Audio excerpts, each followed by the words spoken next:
Isang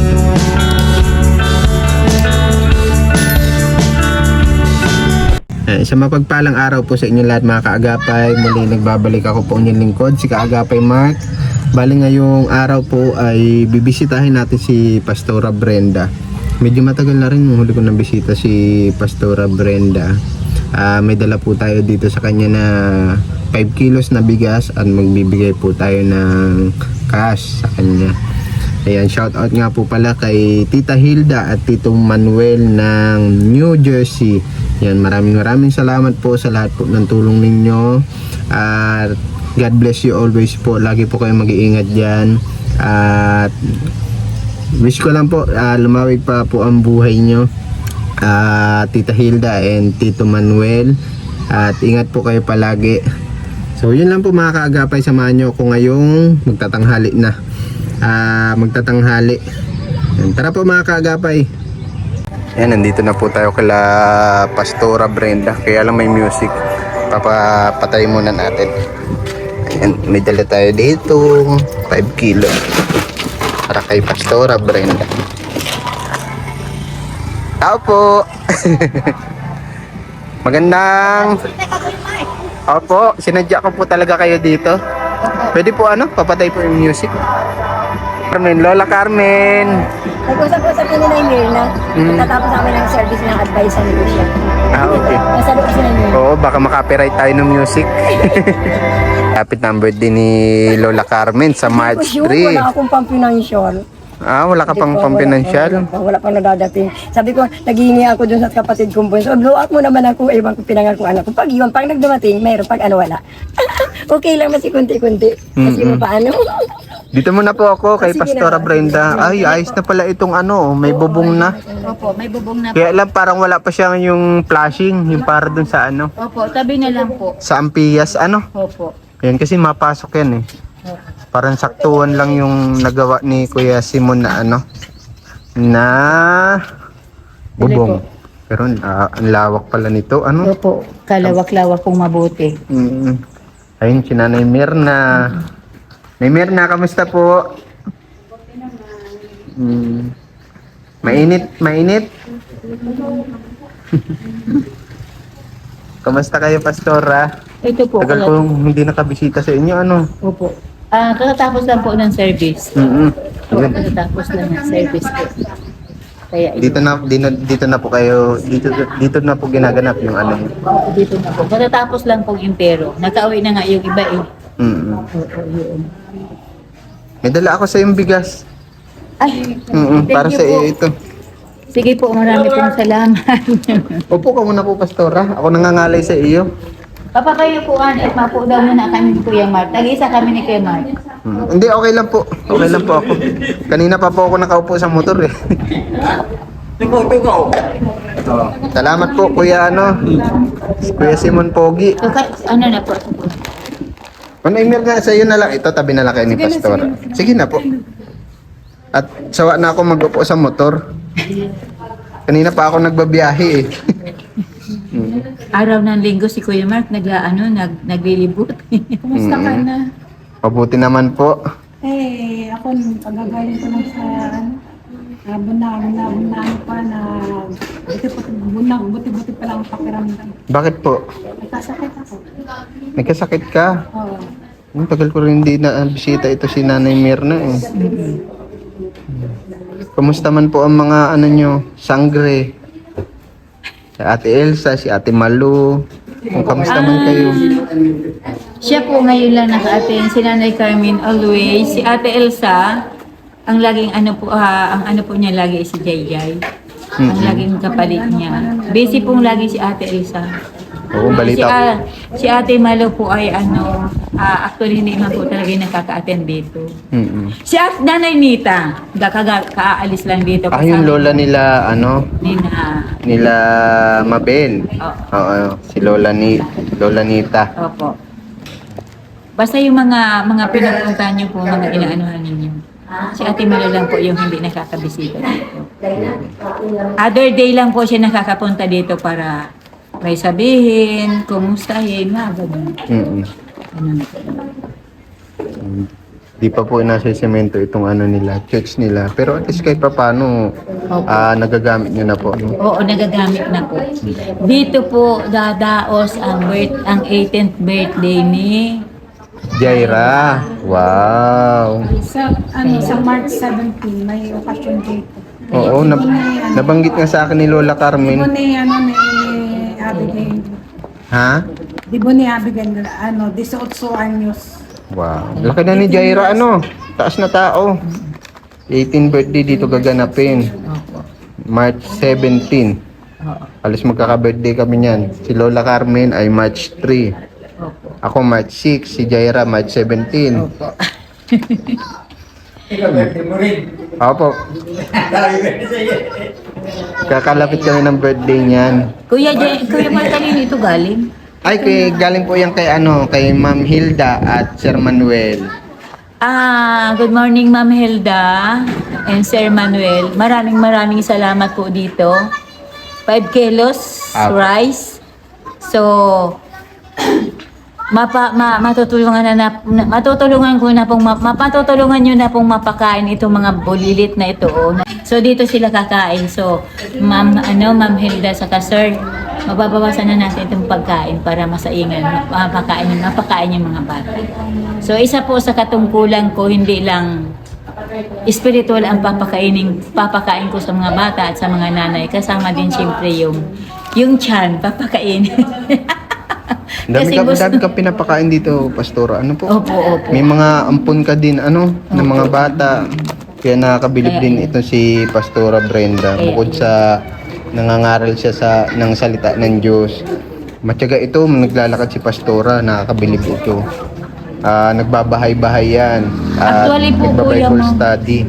Actually po, Kuya Mark, mamaya pong hapon, pagkain natin tanghalian, may pupuntahan po kaming isang member ko na pinaalis na sila doon sa hindi nila ang sariling lupa. Opo. Mabuti na lang, nakakuha na siya ng hulugan lupa. Nakahulog na daw siya ng 20K. 10 by 10. Ngayon, naggawa na lang siya ng kubo-kubo po para meron siyang lilipatan. Ngayon, sabi nga po niya sa akin, Pastora, baka pwede naman na patulungan mo kami kina Kuya GM, kina Kuya Efren, kay Kuya Mark. Pero biyaya po ng Lord na matulungan man po nila kami. Sabi ko, hayaan mo at bibisitahin kita ngayong hapon. Pipicturean ko yung kalagayan ninyo para i-send out ko sa kanila kung ano yung magiging desisyon nila. Sabi ko ganyan. Yun po yung Yun yung reply ko sa kanya. Request niya po kasi ay na maabot silang matulungan, mapabahayan din. Kaya, Nung nakaraan, napanood ko ito si Nanay Mirna. Tagal ko na rin kasi hindi nabibisita si Nanay Mirna. Nagtira siya dito sa iyo? Opo, yung may sakit siya. Nung may sakit ka. Ano po nangyari sa inyo, Nanay Mirna? Isang linggo ako dito kay Pastor. Isang linggo. Tapos, pagka Sabado, nag-uwi na ako sa bahay. Nag-ilang araw ka po dito kay Pastora? Isang linggo. Isang linggo. Tapos pagkasabado, mag-uwi na ako sa bahay kasi hindi ko naman pwedeng asahan sa pastor na talaga ako dahil meron na siyang mga inaasikaso. Nung nag-desisyon na din ako, mag-uwi na rin sa bahay. Okay. Ba't ka po nagtira kay Pastora? Dahil? Kasi pastora kasi ang nalalapitan ko na kailangan ka magtulong. Kaya nung magkasakit ako,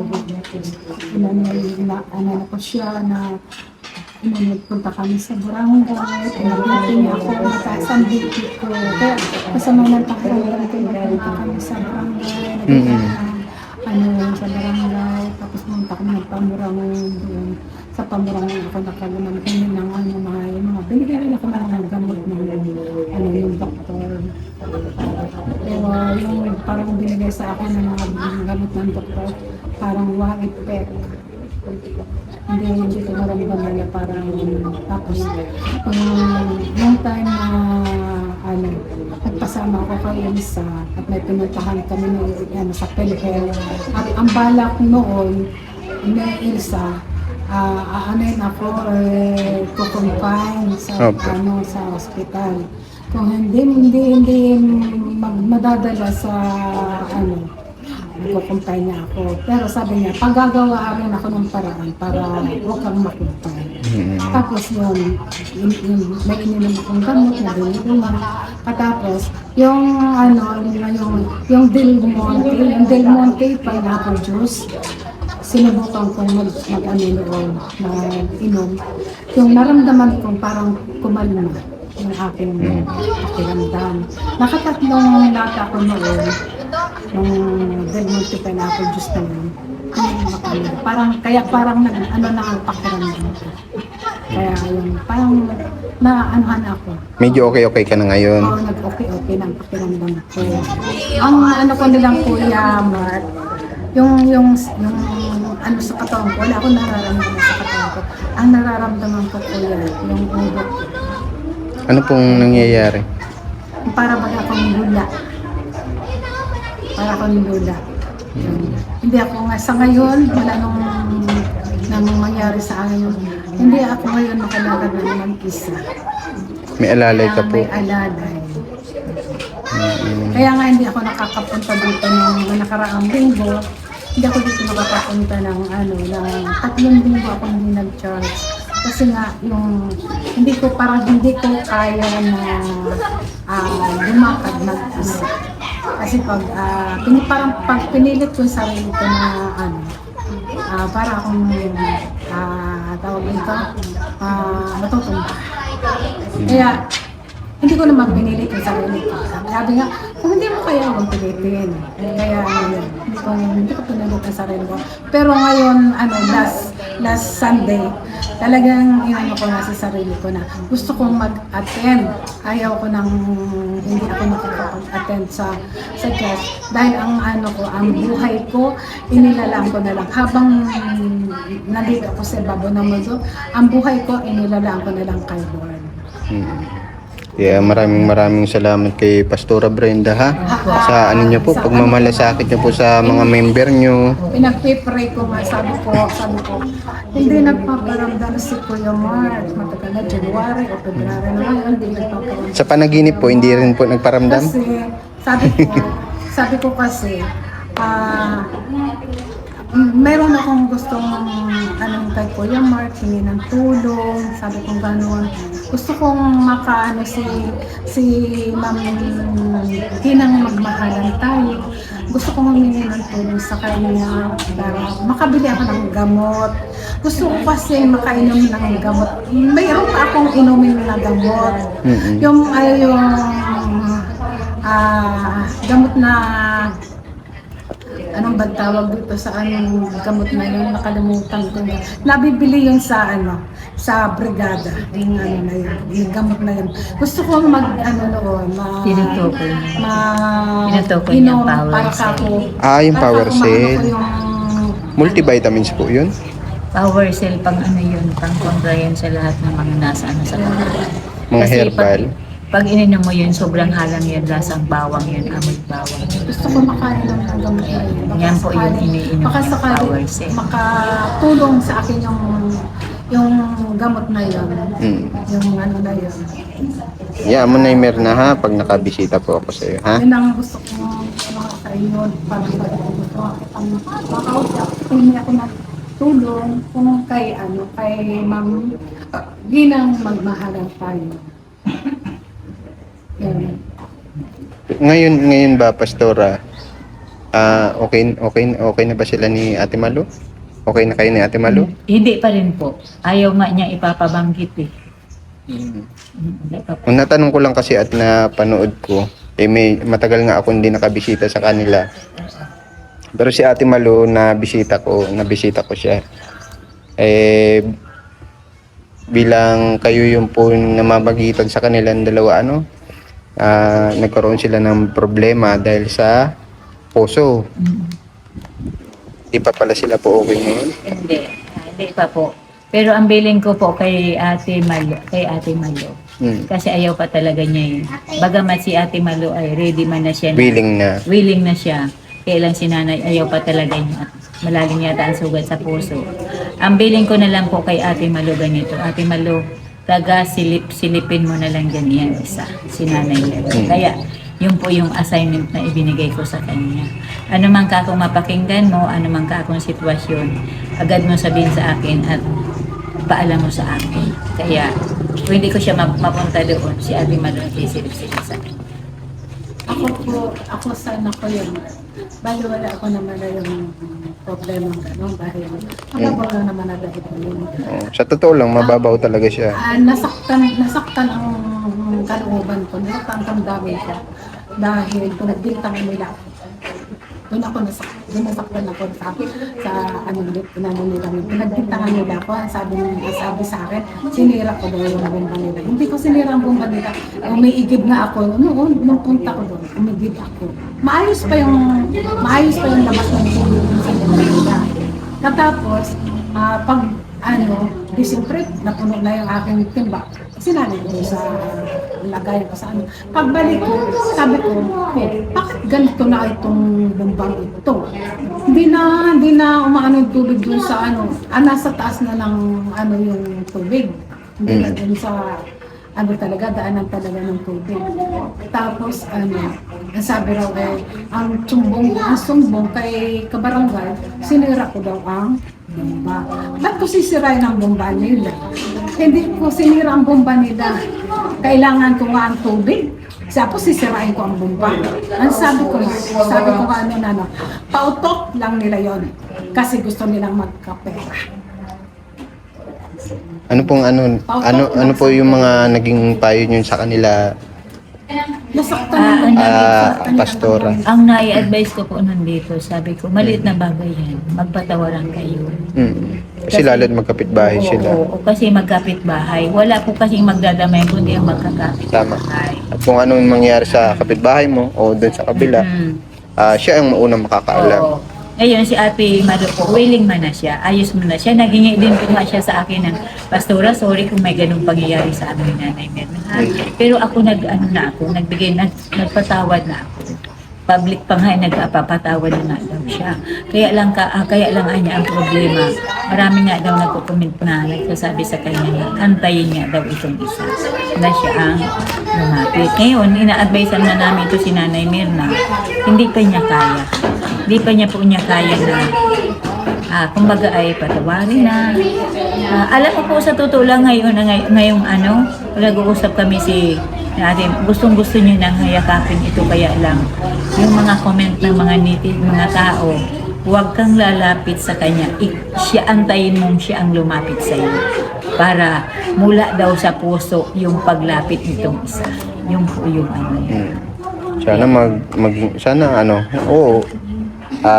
kung di pa man ngayon o bukas o susunod na linggo, buwan, sana maging okay din kayo, kasi bilang magkapitbahay, kayo magdadamayan. Yun po yung mahalaga doon eh. Kasi pag masarap sa pakiramdam kapag wala kang kaalitan, kagalit. Kasi dagdag lang yan sa stress sa isipin mo, lalo't wala ka naman nililibangan. Naiisip mo pag nakikita mo, may iniiwasan ka, di ba? Kumbaga nai-stress ka, lagi mo siya iisipin. Nakikita ko sa mukha ni Naimer na kapag stress Opo. Sinabi ko na yun noon sa kanya. Sabi ko, nag-iiba talaga yung mukha niya. Kaya sana Pastora, dumating yung panahon, maging okay sila. Sa pamamagitan mo, wala nang, kumbaga, tawag dito, wala nang ilangan. Opo. Kasi matagal naman na sila magkakilala. Nanay Mirna? At magkalapit pa kayo kung ano man mangyari sa Nanay Mirna, lalo't may edad ka na. Sabi ko nga, malapit nga siya sa akin, kapitbahay ko siya. Pero pag mayroon ako nararamdaman, hindi ako nilalapit sa kanya na tumatakbo ako kay Pastora Brenda. Ilang beses na yan nangyari, hindi ako lumalapit sa kanya. Kasi nire-respeto ko din siya kasi nag-ano sila, nagkakalakal sila. Mamaya, lumapit ako sa kanya, baka murahin pa ako niya. Baka sabi niya, ano na yan? Pagod ako, ano ko pa sa kuya, pagod ako magkalakal. Kaya nire-respeto ko siya. Hindi ako, maski ako may nararamdaman, hindi ako lumalapit sa kanya. Ang ginagawa ko, kay Pastora Brenda ako pumupunta. Dahil alam ko, si Pastora Brenda, na kagaanan ko na ng loob yan noon pa. Noon pa na magkakilala kami niya sa Johea, nakagaanan ko na yan ng loob. Hindi ko siya kilala, pero ang Panginoon Diyos ang gumawa ng paraan para lapitan ko siya. Siya talaga ang nilapitan ko.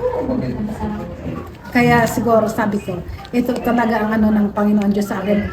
Siya ang ginagamit ni Lord na talagang taong lalapitan ko. Na siya mag-aano sa akin, mag-aalalay. Yung kapitbahay ko yun, malapit sa akin yun. Ano mangyari sa akin, pwede ako muna sa kanya. Pero hindi ako lumalapit sa kanya. Kay Pastora Brenda talaga ako pumupunta. Pero ano pa din, wish ko sa inyo, siyempre bilang mga tinutulungan namin, ayaw naman namin na magkakagalit kayo Opo. o Tama may yun. samaan ng loob.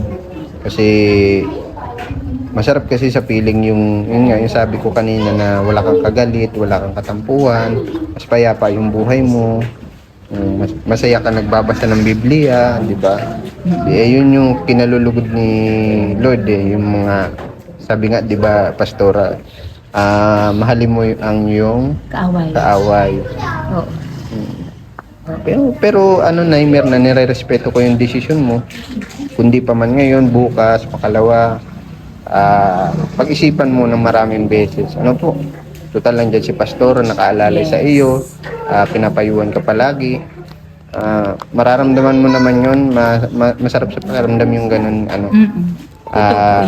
nagpapakumbaba ba? Ganun. Minsan, ilalagay din natin sa sarili natin yung, ibaba ba yung natin, yung pride. Yes. Kasi alalahanin mo na na minsan si Pastora wala dito. Yung palang gamot na yung pastor, relax. Yun ang gusto ko inumin. Pas relax. Oo, relax. Yung bibiliin ko yun sa brigada. Yun ang gusto ko inumin. Kasi baka kako itong relax, makatulong sa relax.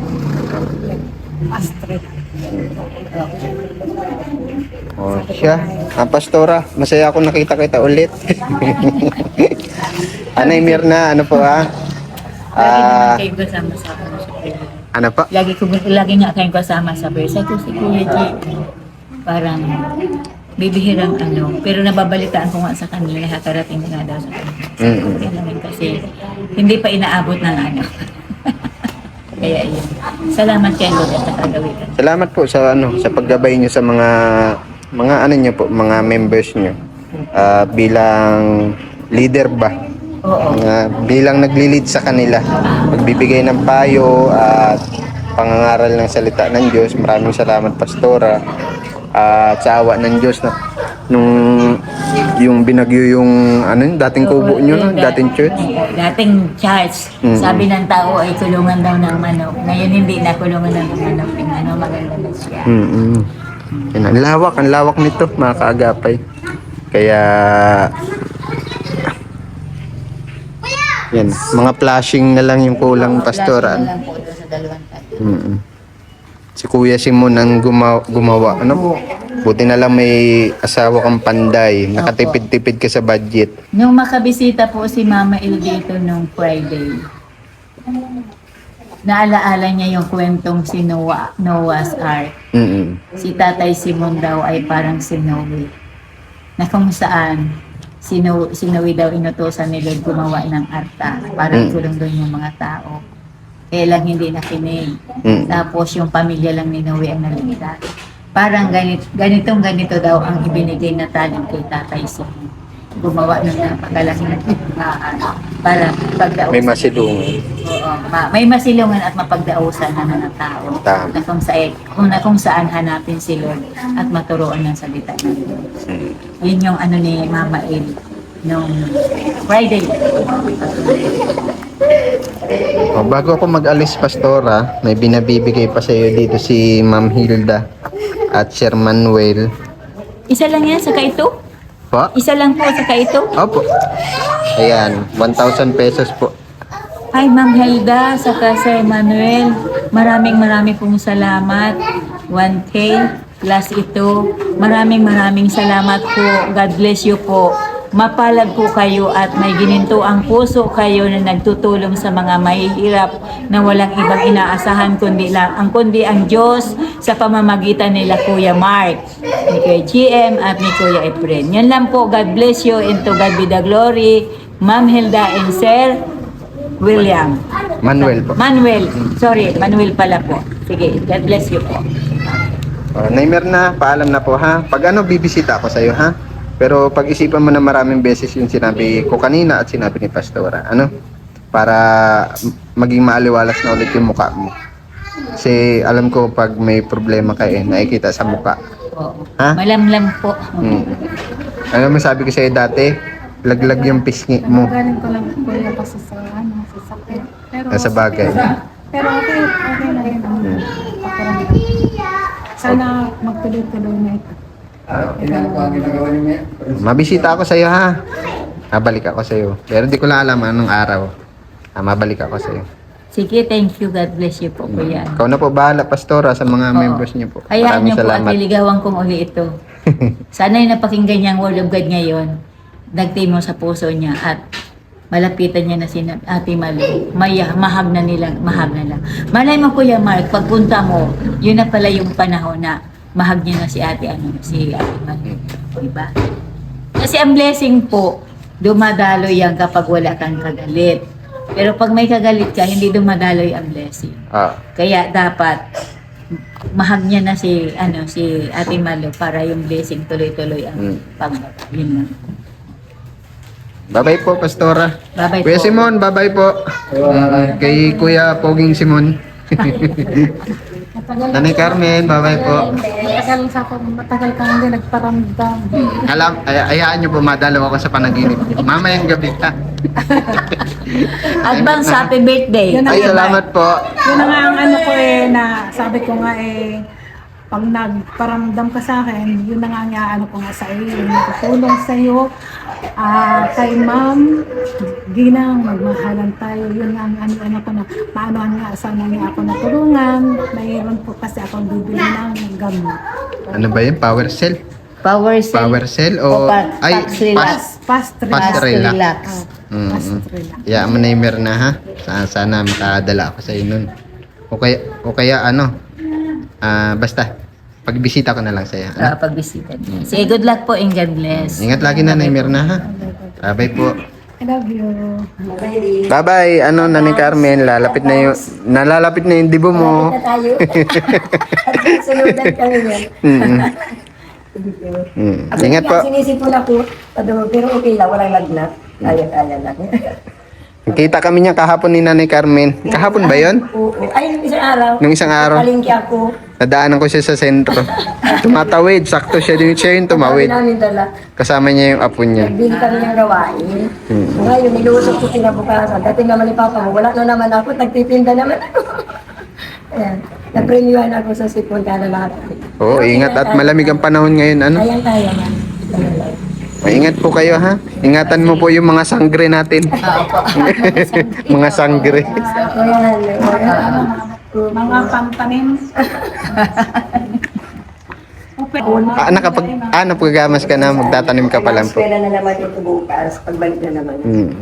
Siya yun, yung apo mo na yun. Oo, yung kasama mo nun. Kasama ko, grade 9 na yan. Mm. Nagpatulong ako. Ay, okay man. Ingat po kayo palagi ha. God bless you always po sa inyong lahat. Bye-bye po. Pag nandito tayo sa National Road. Kaya lang may problema. Pupuntahan sana natin si Lola Delia. Yung sa gitna ng Danawan. Kaya lang may lumalagatok na. Maalog na yung gulong ko sa likod. Ayan. Papaayos muna natin kasi delikado. Yung bearing siguro nito ang may problema, baka basag na. Maigi mapaayos muna bago tayo ulit makapag-vlog, makapunta kay Lola Delia.